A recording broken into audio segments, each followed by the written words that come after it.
Estimados alumnos, bienvenidos a la cursada de microbiología dentro de la carrera de Tecnicatura Universitaria en Hemoterapia e Inmunohematología.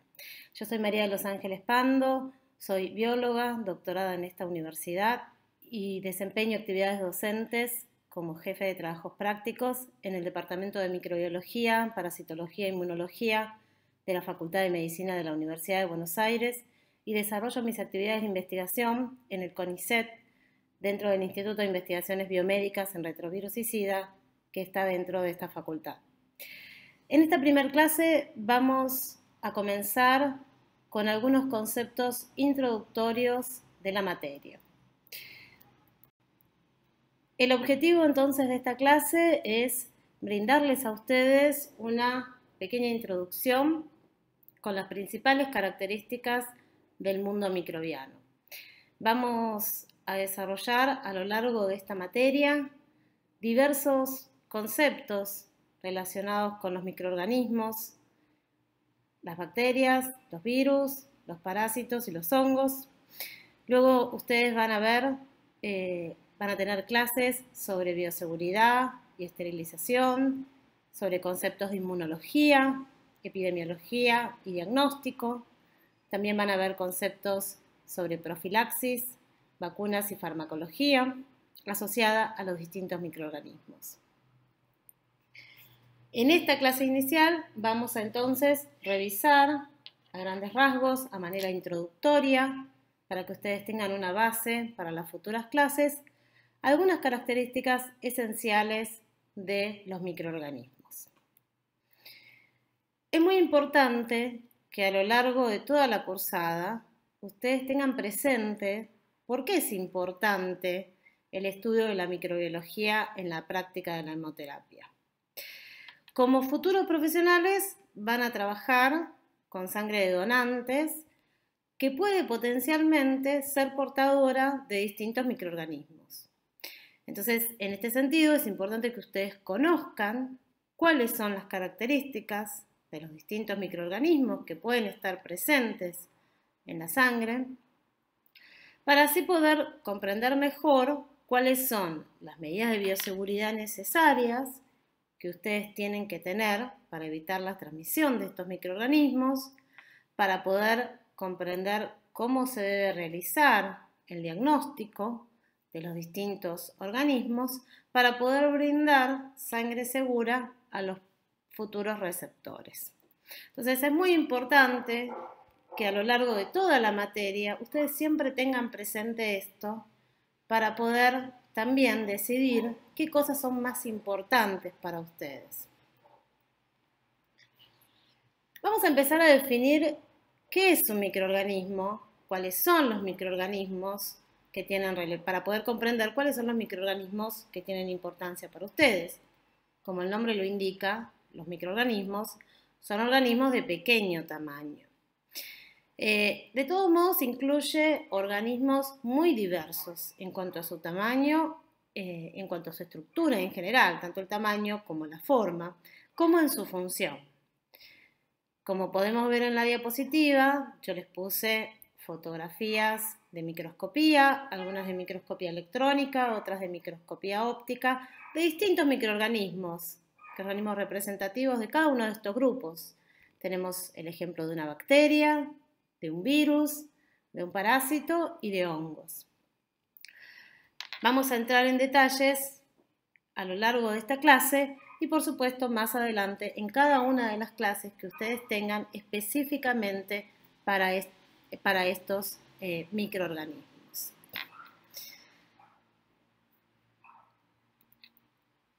Como les decía previamente, los microorganismos son organismos de pequeño tamaño, pero sin embargo existen diferencias entre ellos. Como podemos observar en la diapositiva, los virus son los microorganismos más pequeños. Están en el orden entre los 20 y 200 nanómetros. Solo pueden ser visualizados por este pequeño tamaño utilizando técnicas de microscopía electrónica.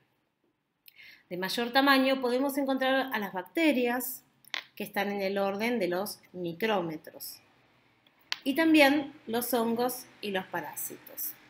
Estos dos últimos grupos, en los hongos y en los parásitos, tenemos mayor diversidad en cuanto a los tamaños, ya que hay organismos que son estrictamente microorganismos, ya que solo pueden ser visualizados con técnicas de microscopía, pero hay otros organismos que pueden ser visualizados al ojo desnudo, como muestra la diapositiva.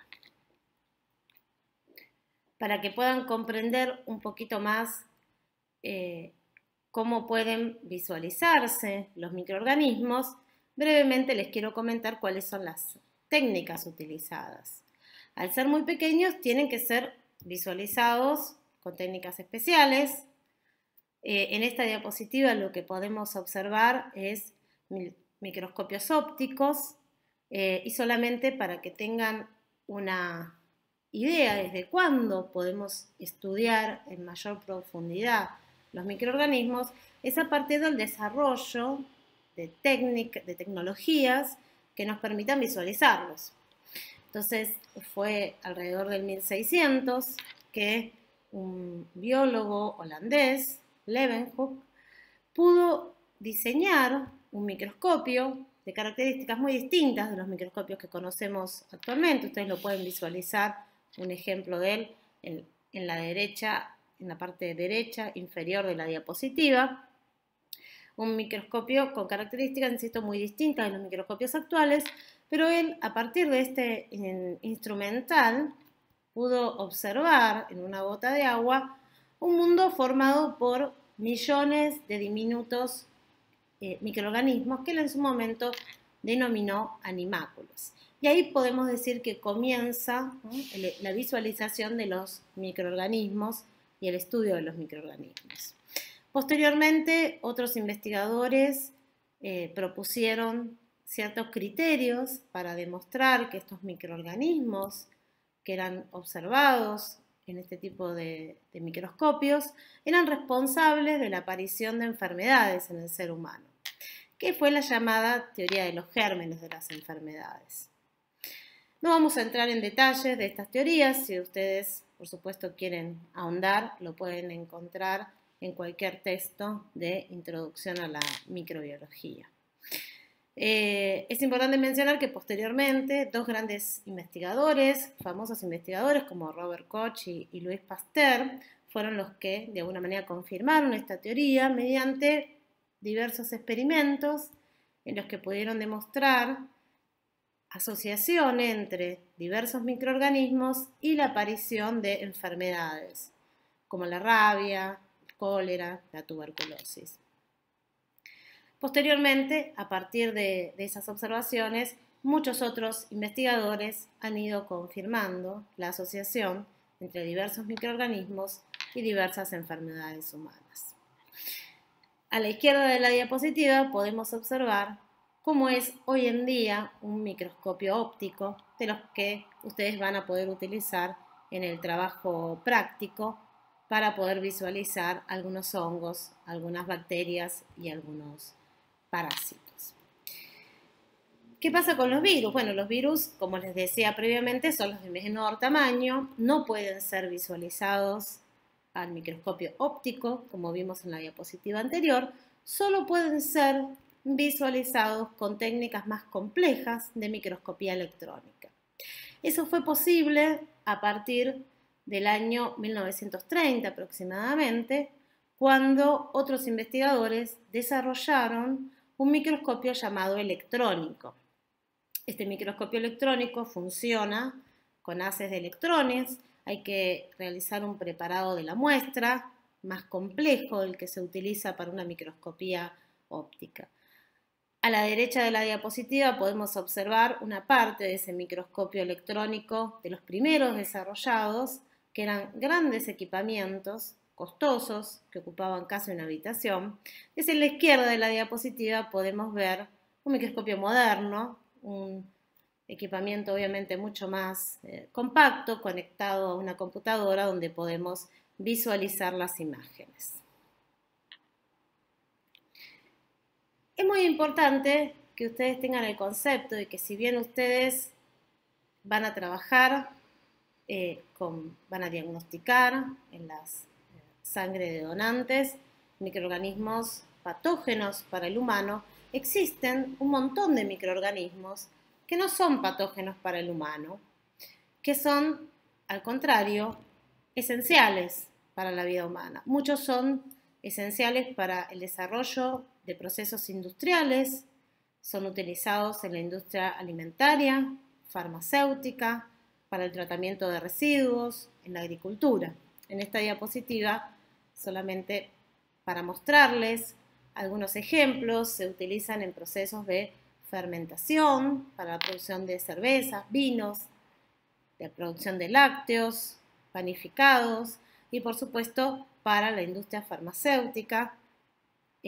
Permite, por ejemplo, la producción de un antibiótico tan utilizado como la penicilina a partir de un hongo.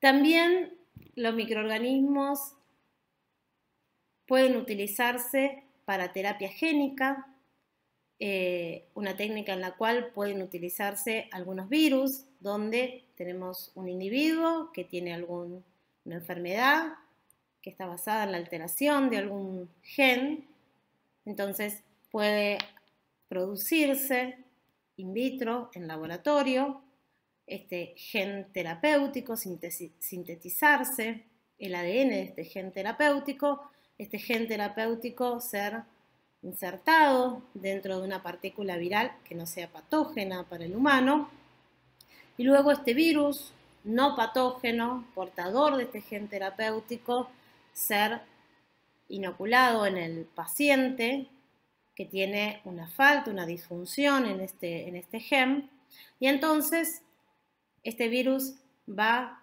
a infectar, entre comillas, ¿sí?, una célula del hospedero y dentro de esta célula producir la proteína necesaria para que este individuo tenga esa proteína faltante reemplazada por esta terapia génica.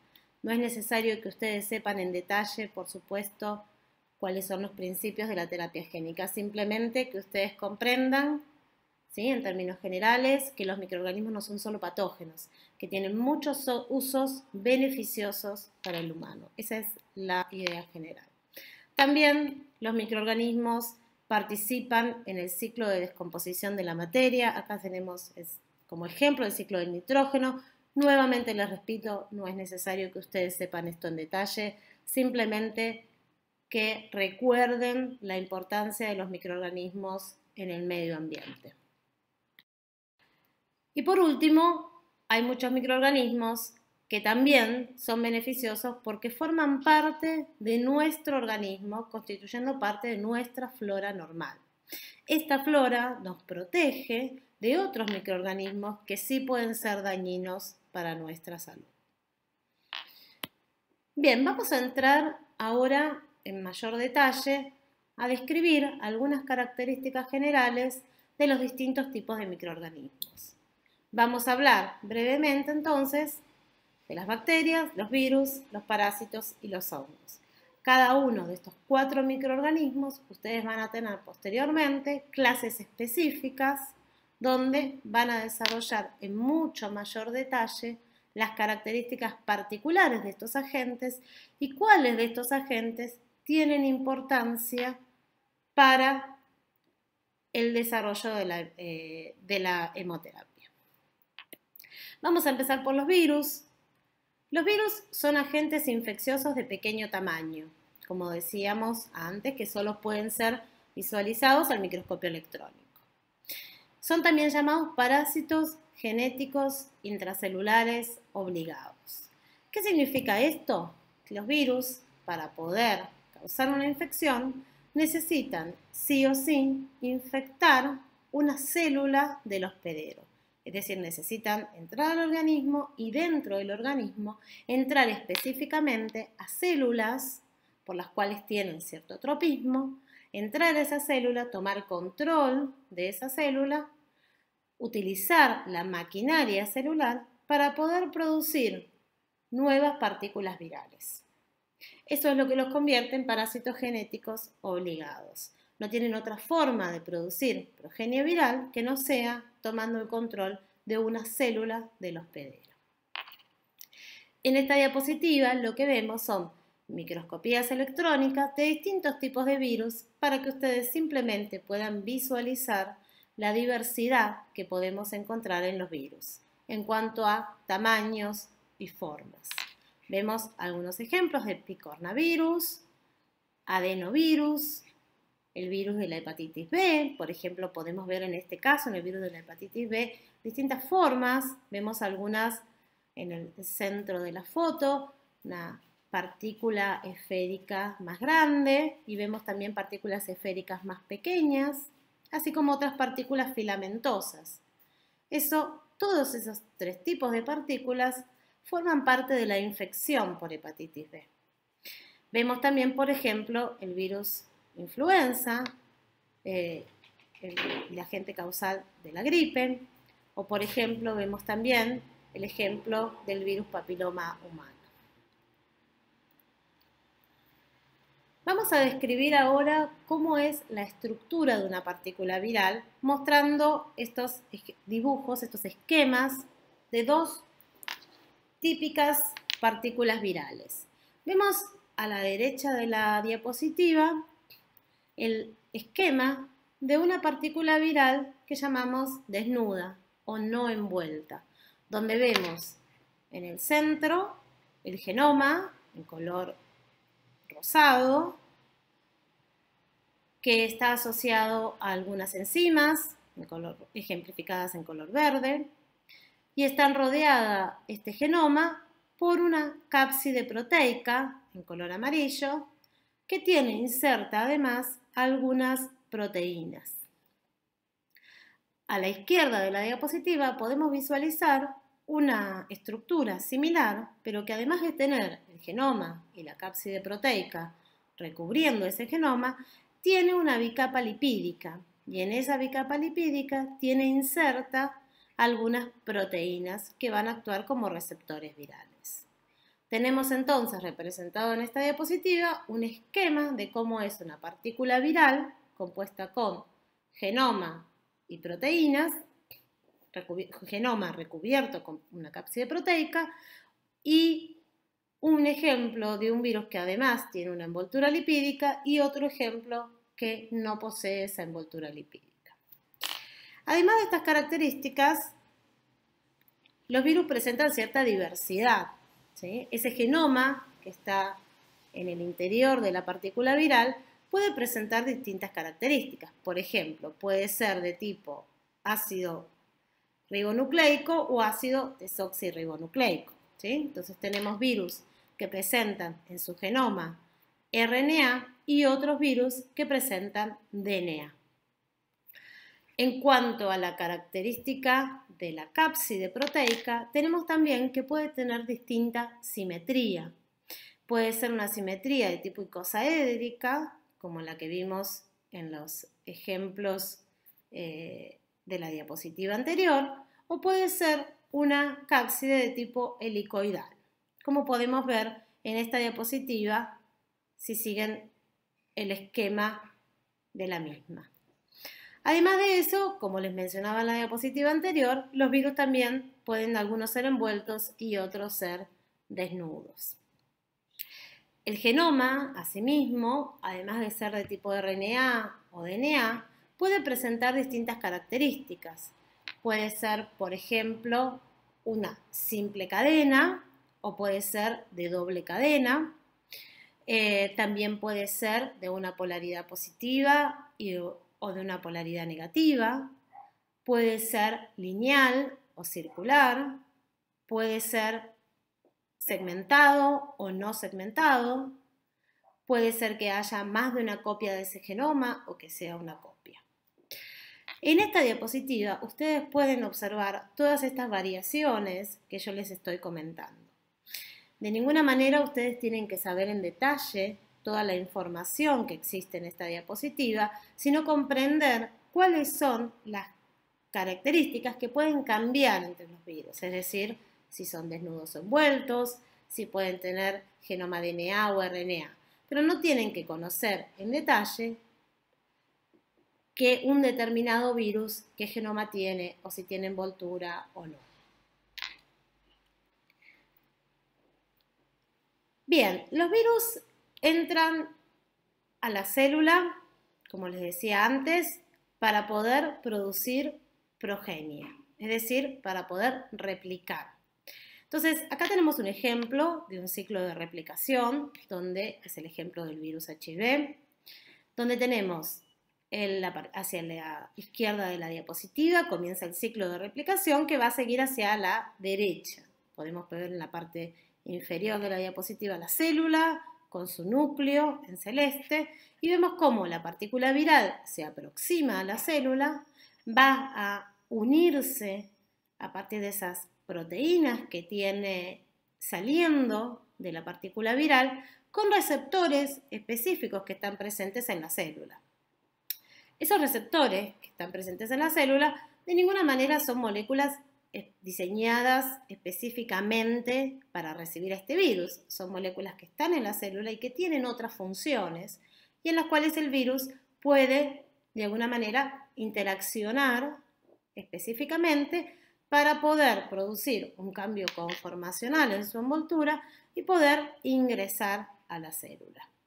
En este ejemplo vemos que es un virus envuelto, que la membrana la va a fusionar con la membrana de la célula y entonces luego va a liberar la cápside hacia el interior del citoplasma de la célula y ahí se van a dar una serie de eventos por los cuales el genoma del virus, en este caso particular, pero no en todos los casos es así, se inserta en el genoma de la célula, del hospedero, y se empiezan a producir copias de genomas de este virus.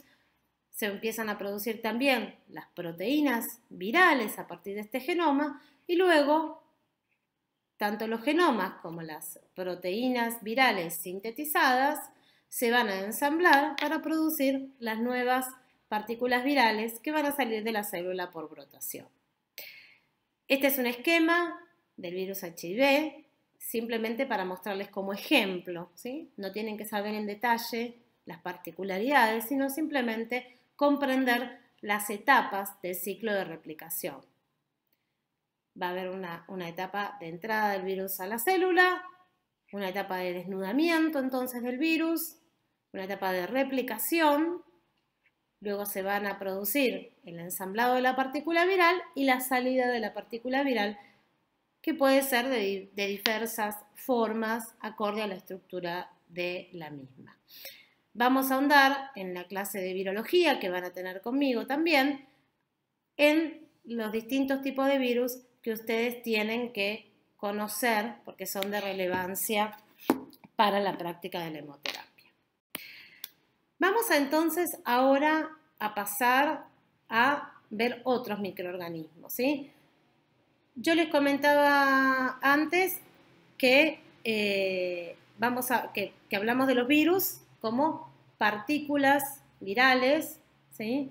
Ahora, en el caso de los otros microorganismos, vamos a hablar de células, ¿sí?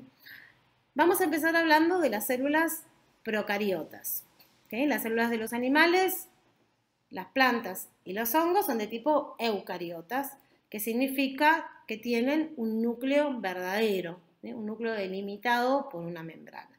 Sin embargo, las bacterias son lo que se llama células de tipo procariotas, porque el núcleo que tienen no es un núcleo delimitado por una membrana nuclear, como ocurre en las células de tipo eucariotas, que van a estar formando parte de los parásitos y de los hongos que vamos a ir viendo hacia el final de la clase.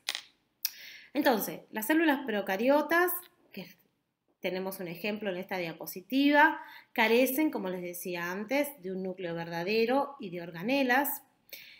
El genoma está formado por un cromosoma.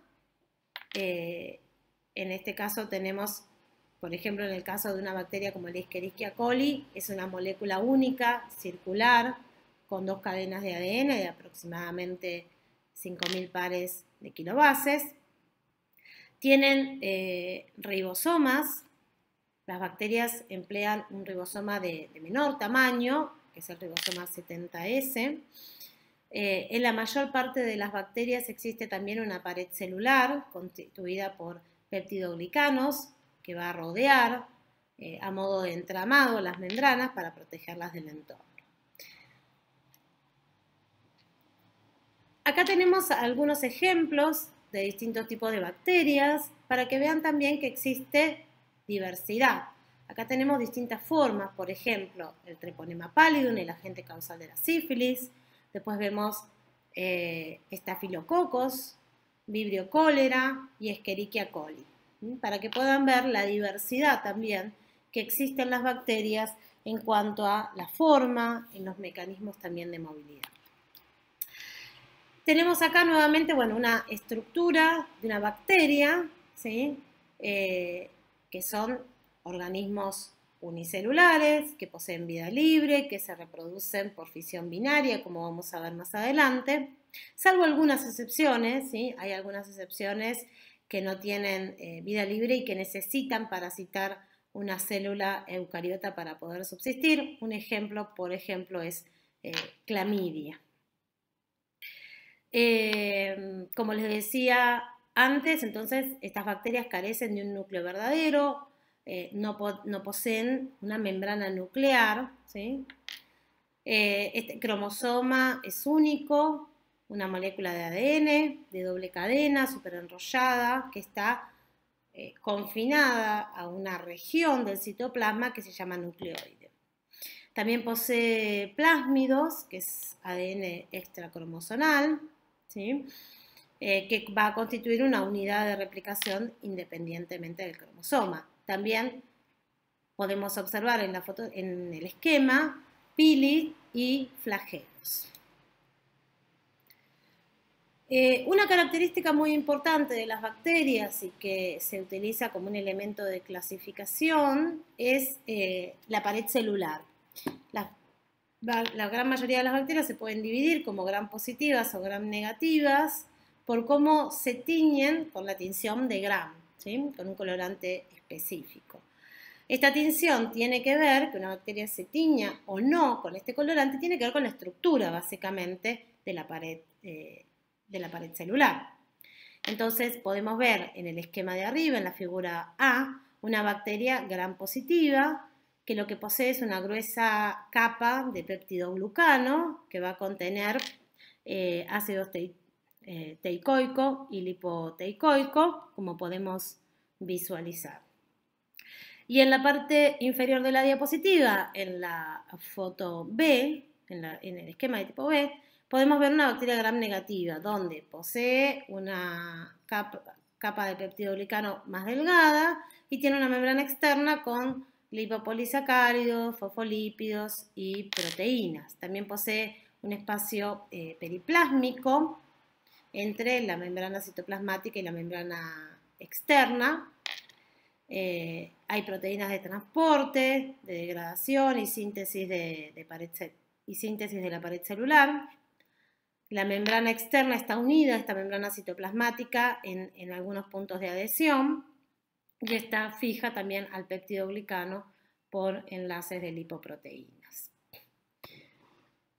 Como les mencionaba antes, en algunas de las fotos de microscopía, las bacterias presentan distinta morfología. Acá podemos ver específicamente algunas de estas formas. Tenemos los cocos, cocobacilos, bacilos en forma de masa, bacilos de estemos redondeados, bacilos de estemos rectos, bacilos fusiformes, hay vibrios, como por ejemplo el vibrio cólera, espirilos, borrelias, treponemas, como el treponema pallidum, causante de la sífilis, ¿sí? Y leptospiras. Existe una gran diversidad en cuanto a la morfología de las bacterias, que por supuesto ustedes lo van a ver en mayor detalle cuando vean la clase de bacteriología. Finalmente, solo comentarles que las bacterias se dividen de una forma distinta de cómo se multiplican los virus, que vimos en detalle hace unas diapositivas atrás. Las bacterias se dividen por el mecanismo llamado de fisión binaria, donde primero se replica el DNA y luego ¿sí? Se separa la célula en dos nuevas células hijas conteniendo copias del genoma replicado en primer lugar.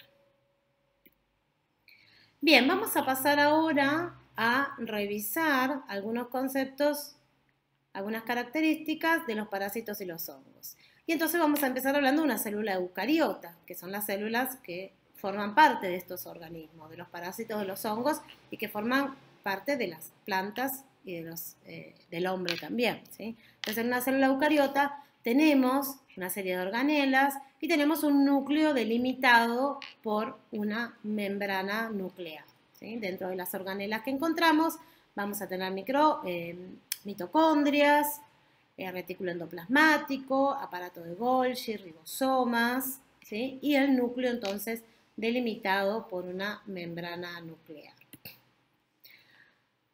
Dentro de los parásitos podemos hacer una gran división que es muy importante para lo que tiene que ver la descripción de los mismos. Entonces tenemos dos grandes grupos. Por un lado tenemos los protozoos, que son organismos unicelulares, microscópicos, que como podemos ver en la diapositiva donde tenemos el ejemplo de Giardia, están en el orden de micrómetros, pueden ser visualizados al microscopio óptico, ¿sí? Estos son lo que llamamos estrictamente microorganismos. Sin embargo, existen otros parásitos llamados helmintos, que son organismos pluricelulares, es decir, están formados por varias células y son de índole macroscópicas. Son los que llamamos también gusanos. Acá tenemos el ejemplo de Ascaris, que tienen aproximadamente, pueden estar en el orden de 15 a 30 centímetros, por lo tanto son posibles de visualizar con el ojo desnudo. Ustedes en la clase de parasitología, por supuesto, van a ver en detalle las características de estos parásitos, pero sin embargo es importante que conozcan ya que dentro de los gusanos, dentro de los helmintos, existen subclasificaciones. Por ejemplo, tenemos algunos gusanos que son de tipo cilíndricos, otros que son planos, y también tenemos la distinción de si son segmentados o no segmentados. En cuanto a la multiplicación de los parásitos, simplemente quiero comentarles que los ciclos son muy complejos, son muy dependientes del tipo de parásito que estemos hablando. Normalmente intervienen distintos hospedadores.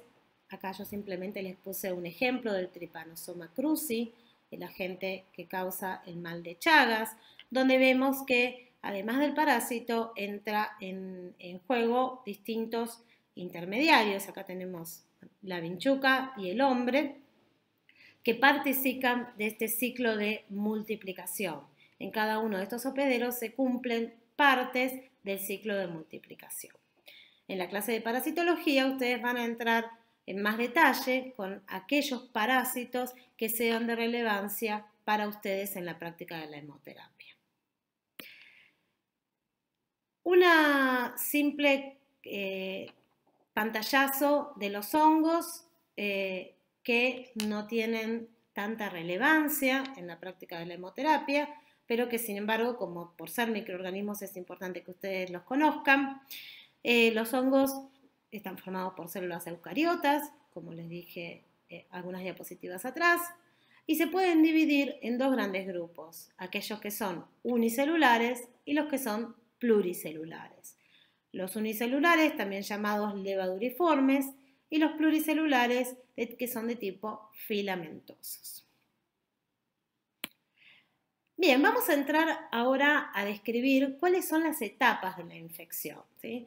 Lo primero que tiene que pasar es que nosotros podamos encontrarnos con el microorganismo, ¿sí? Algo que parece como muy obvio, pero vamos a ver en algunas diapositivas más adelante cuál es la factibilidad que yo me encuentre o no con un microorganismo. No siempre la factibilidad es igual. Posteriormente, el microorganismo tiene que entrar al hospedero, ¿sí? Para luego poder diseminarse en el mismo y poder multiplicarse y poder producir daño, poder producir enfermedad, de la cual el paciente, obviamente, el infectado, el paciente infectado podrá curarse o no, ¿sí? Podrá tener un distinto desenlace.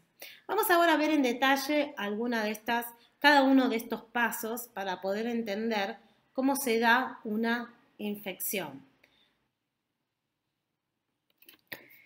Bien, vamos a empezar ahora entonces a ver cada una de estas etapas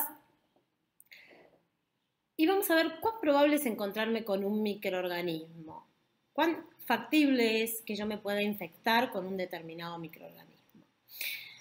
En la práctica de la hemoterapia, ustedes saben que cuando una persona va a donar sangre, antes del hecho de propiamente donar la sangre, que se le tome la muestra de sangre, todo individuo pasa por un screening, por un tamizaje, con una encuesta, una entrevista que indaga sobre diversos factores de riesgo, sobre diversas características para evaluar justamente cuán probable es que ese individuo se haya encontrado, ¿sí?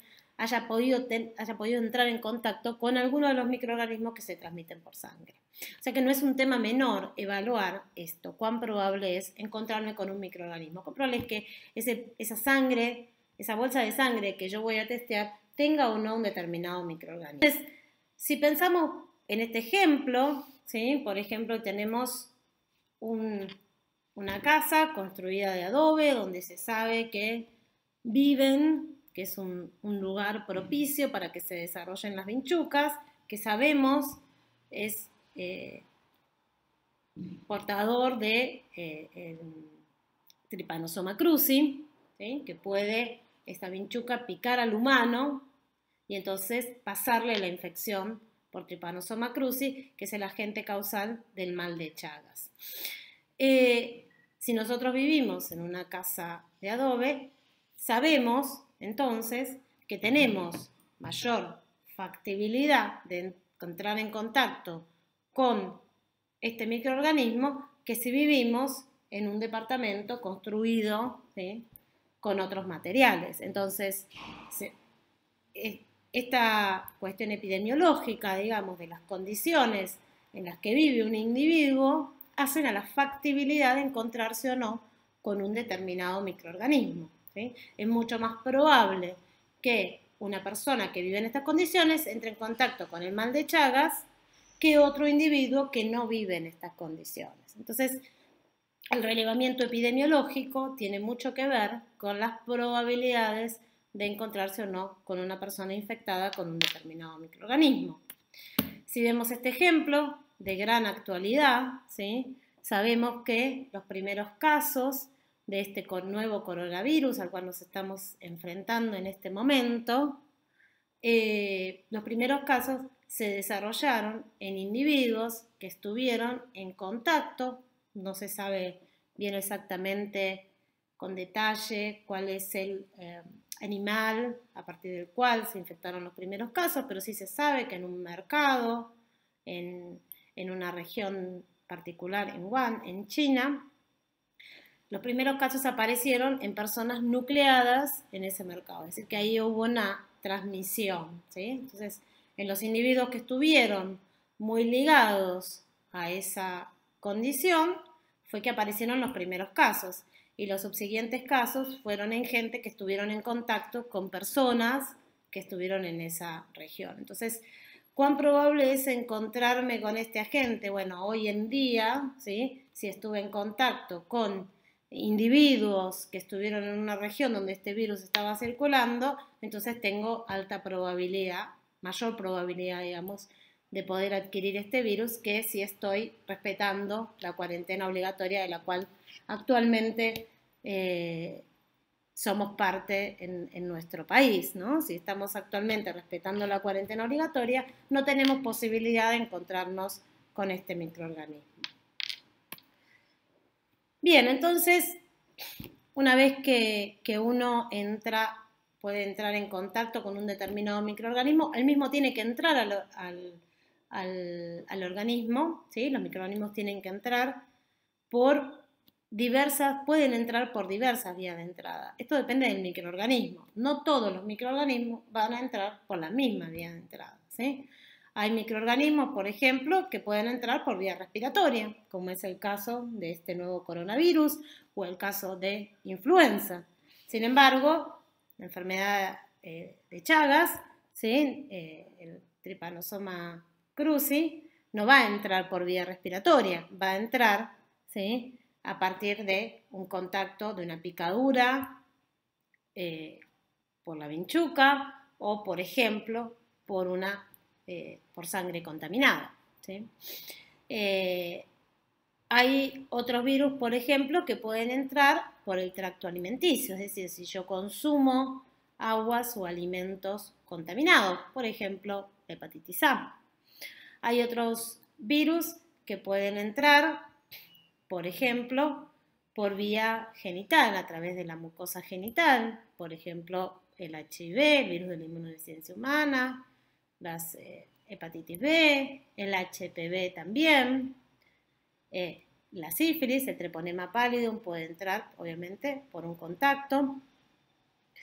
En general, la piel y las mucosas son buenas barreras para evitar la infección con microorganismos, pero cuando a veces estas barreras se ven dañadas por una injuria, ¿sí? Entonces algunos microorganismos pueden pasar al torrente sanguíneo, ¿sí?, y entrar. También los artrópodos pueden ser entonces transmisores de infecciones, por ejemplo, como es el caso de dengue, otro tema de enfermedad infecciosa que está candente en nuestro país, en particular en la ciudad de Buenos Aires. El dengue puede ser transmitido por un artrópodo vector, el Aedes aegypti, así como también la fiebre amarilla, los virus Zika y chikungunya. Por supuesto, es importante que ustedes tengan en cuenta, como les decía previamente, que no todos los virus pueden entrar por cualquier vía de transmisión, ¿sí? Entonces, por ejemplo, el virus de la inmunodeficiencia humana no puede ser transmitido por artrópodos, ¿sí? Por más que el mosquito pique a una persona con HIV, no va a transmitir el HIV a otra persona, ¿sí? Porque en los virus que son transmitidos por artrópodos, dentro del artrópodo, ¿sí?, se produce parte del ciclo de replicación de estos virus.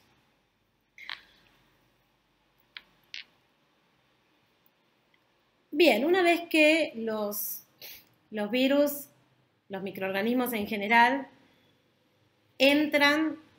pueden entrar al organismo, se van a diseminar de distintas formas. Algunos tienen una diseminación de tipo localizada, por ejemplo, en las vías respiratorias, ¿sí? Digamos, el virus los virus que causan el resfrío común, ¿sí?, tienen una localización en el sistema respiratorio, no tienen una distribución diseminada en todo el organismo. Son infecciones de tipo localizadas. Sin embargo, hay otros organismos que pueden hacer una infección de tipo diseminada, ¿sí? Esa diseminación puede ser a través de vía sanguínea, por ejemplo, ¿sí? En cuanto a los mecanismos de daño que pueden producir los microorganismos, si bien ustedes van a ver específicamente para cada infección en detalle, me gustaría que se lleven el concepto a grandes rasgos, que el daño que pueden producir los microorganismos puede ser de tipo directo o de tipo indirecto. Hablamos de un daño de tipo directo cuando es un daño producido por el microorganismo directamente. Es decir, cuando el microorganismo, por ejemplo, un virus que al infectar una célula hace que luego de que se produzcan diversas partículas virales, la célula se lise, ¿sí? La célula termine lisándose, muriendo. Entonces esa lisis celular, ¿sí?, si se lisan muchas células, eso produce un daño en el tejido donde están esas células. Sin embargo, por ejemplo, hay otros virus que pueden producir no la lisis, sino la transformación de esa célula, que esa célula adquiera otras características, que sea una célula de tipo transformada. Por ejemplo, en algunos virus que están asociados a la producción de tumores, como es el caso, por ejemplo, del virus del papiloma humano. Y hay otros agentes, por ejemplo, hay algunas bacterias, que lo que hacen es producir toxinas. Entonces, esas toxinas bacterianas producen un daño en el organismo infectado y es un daño de tipo directo. Por otro lado, tenemos lo que se llama el daño indirecto, que es el daño que se produce en el organismo infectado a partir de la respuesta inmune. Hay algunos microorganismos que pueden producir una respuesta inmune de tipo muy exacerbada que entonces puede producir daño. En un proceso de inflamación, ¿sí? Depende del microorganismo, esa respuesta inmune puede ser mayor o menor y causar distinto tipo de daño. En términos generales, entonces el daño puede ser de tipo directo o indirecto, dependiendo de si estamos hablando de un daño producido por el microorganismo o si estamos hablando de un daño producido por la respuesta inmune que se genera en el hospedero infectado. Como desenlace de la infección podemos tener obviamente distintos tipos. Puede que la infección sea de tipo autolimitada, ¿sí? Podemos hablar de una infección de tipo aguda, autolimitada en el tiempo, que se puede llegar a curar espontáneamente o que puede incluso llegar a matar al individuo en esa etapa aguda de la infección, ¿sí? Entonces, las infecciones pueden ser agudas o pueden ser de tipo crónicas. Durante esa es lo que llamamos una enfermedad autolimitada. Y entonces la infección puede curarse espontáneamente o llevar a la muerte del paciente, pero siendo autolimitada. Obviamente que puede también haber una intervención terapéutica, entonces el individuo puede curarse por una intervención terapéutica, pero eso ya no sería una parte del ciclo natural de la infección. O puede hacerse una infección de tipo crónica, ¿sí? Puede coexistir el microorganismo con el individuo. O como decíamos antes, bueno, puede llevar indefectiblemente a la muerte del huésped si no hay una intervención terapéutica. Me parece muy importante que para ustedes poder guiar el estudio de esta materia a lo largo de toda la cursada, cuando vean los distintos microorganismos, ¿sí?, asociados que tengan importancia en la práctica de la hemoterapia, tengan en cuenta estos 4 conceptos. La epidemiología, en primer lugar, es decir, cuán prevalente, cuán importante es esta infección en el ámbito en el cual yo estoy trabajando. Esto es importante ¿por qué? Porque las infecciones transmisibles por transfusión están, obviamente, cuáles son las infecciones transmisibles por transfusión que se testean en un banco de sangre, está legislado, ¿sí?, acorde a la epidemiología local. En nuestro país actualmente se detecta, por ejemplo, dentro de los virus, el virus de la hepatitis B, el virus de la hepatitis C, el virus de la inmunodeficiencia humana y el HTLV, el virus linfotrópico T humano de tipo 1 y 2. En cuanto a las bacterias, se detectan Treponema pallidum y Brucella, y en cuanto a los parásitos, se detectan Trypanosoma cruzi. Esta es nuestra realidad por la epidemiología local. Sin embargo, en otros países la epidemiología puede no ser igual, es decir, a lo mejor estos parásitos, si no son de circulación en otro contexto, no tiene sentido chequearlos en un banco de sangre, ¿sí? Entonces, la epidemiología es relevante para saber qué microorganismos es necesario que sean testeados y para entender por qué hay una legislación que dice que determinados microorganismos deben ser testeados en un banco de sangre. Y otro concepto importante es que esto es dinámico, esto cambia en el tiempo, ¿sí? De hecho, por supuesto que estos virus que yo les mencioné, hepatitis B, C, HIV y HTLV, no estuvieron siempre testeándose en un banco de sangre. HIV se detectaron los primeros casos allá en 1981-82, y por supuesto que se incorporó en banco de sangre en años siguientes.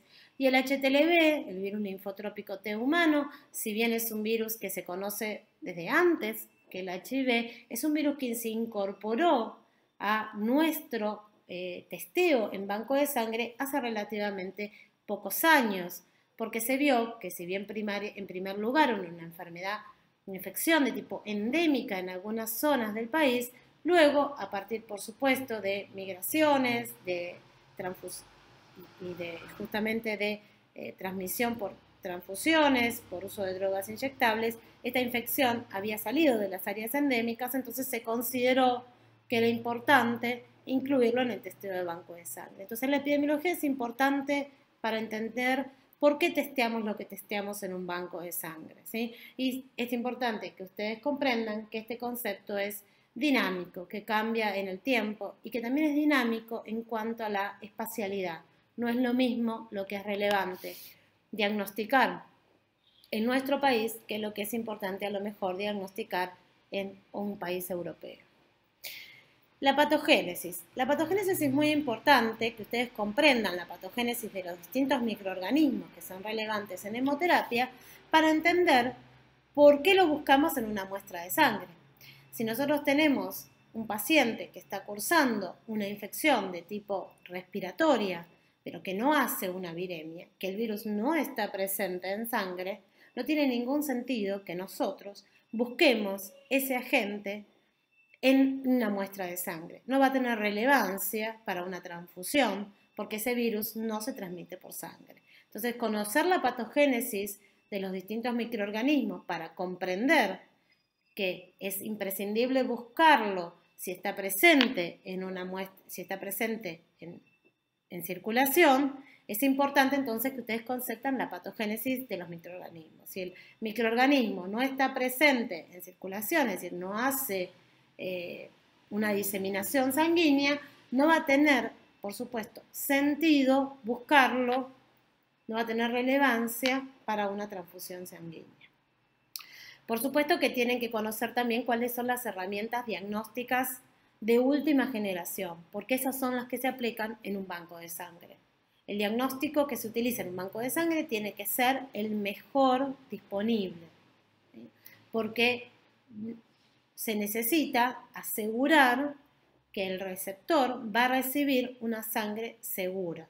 Es necesario entonces incorporar al banco de sangre las herramientas diagnósticas de última generación, las que tienen mayor sensibilidad para poder detectar los distintos microorganismos. Ustedes más adelante, en otra de las clases, van a ver los conceptos de sensibilidad, de especificidad y de diagnóstico específico para estos microorganismos que son relevantes en las transfusiones. Y por último, es muy importante que ustedes conozcan si existen herramientas de profilaxis para los distintos microorganismos. Por ejemplo, en el caso de hepatitis B existe una vacuna que, si bien ahora ya hace muchos años que está disponible para toda la población, se pone a los niños ni bien nacen, toda la población joven está vacunada contra este agente. En las personas más grandes, esta vacunación solo se aplicó a individuos que trabajaban en el área de salud. Entonces, es muy importante que ustedes, si por algún motivo no tuvieran esta vacuna aplicada, la incorporen a su calendario de vacunación. Porque es indispensable, si existe una vacuna que me da protección contra un microorganismo con el que yo puedo estar trabajando, tenerla incorporada. Por otro lado, también es importante que ustedes sepan que existen algunos tratamientos de lo que se llama profilaxis post-exposición. Si bien, por ejemplo, no tenemos una vacuna para el virus de la inmunodeficiencia humana, sí existe ante un accidente laboral, es decir, que ustedes manipulando sangre de un paciente con potencial, con infección corroborada o potencial infección por el virus de la inmunodeficiencia humana, tuvieron un accidente laboral, es decir, contacto con esa sangre de forma accidental, existe lo que se llama un tratamiento post-exposición. Esto significa que a una persona expuesta a un determinado microorganismo, se le puede dar un tratamiento, después de haber tenido esa exposición, para evitar la transmisión de ese microorganismo, ¿sí? Es decir, para prevenir la infección ante un accidente laboral. Es muy importante que ustedes conozcan cuáles son los protocolos de profilaxis post-exposición para, en caso de tener un accidente laboral, ya que van a estar expuestos a sangre potencialmente infectada con alguno de estos microorganismos, es muy importante que ustedes comprendan cuáles son los tratamientos de post-exposición de prevención, digamos, para estas infecciones disponibles y cuáles son los protocolos que ustedes tienen que seguir para poder acceder a estos tratamientos. Para finalizar, quiero comentarles que todo lo relacionado con donación de sangre, con todo lo relacionado con transfusiones, con infecciones transmisibles por transfusión, depende de lo que se llama el Plan Nacional de Sangre, que depende del Ministerio de Salud de la Nación. O sea que toda la legislación actualizada, los datos actualizados, los pueden encontrar en la página web del Ministerio de Salud de la Nación. Ahí podrán encontrar las actualizaciones con respecto a qué agentes se testean y con respecto a también los datos de cuáles son las prevalencias de los distintos agentes en las distintas regiones del país. En la clase, dado que la mayoría de los microorganismos que se testean en banco de sangre son virus, nos vamos a centrar bastante en el tema de las prevalencias de estos agentes en la clase de virología que nos vamos a estar encontrando en un par de semanas. Ante cualquier duda que pueda surgir de esta clase, cualquier pregunta que puedan tener al respecto de la clase, es decir, de índole académica, del índole de los contenidos de la clase, no duden en escribirme, si bien estamos haciendo esta modalidad virtual por el momento, debido a la cuarentena en la cual estamos en este país. Estamos trabajando desde nuestras casas, así que por favor, cualquiera que quiera hacerme alguna consulta relacionada con los contenidos de esta clase, no dude en escribirme, que iremos respondiendo las dudas lo antes posible. Muchas gracias por su atención y nos volvemos a encontrar en la clase de virología.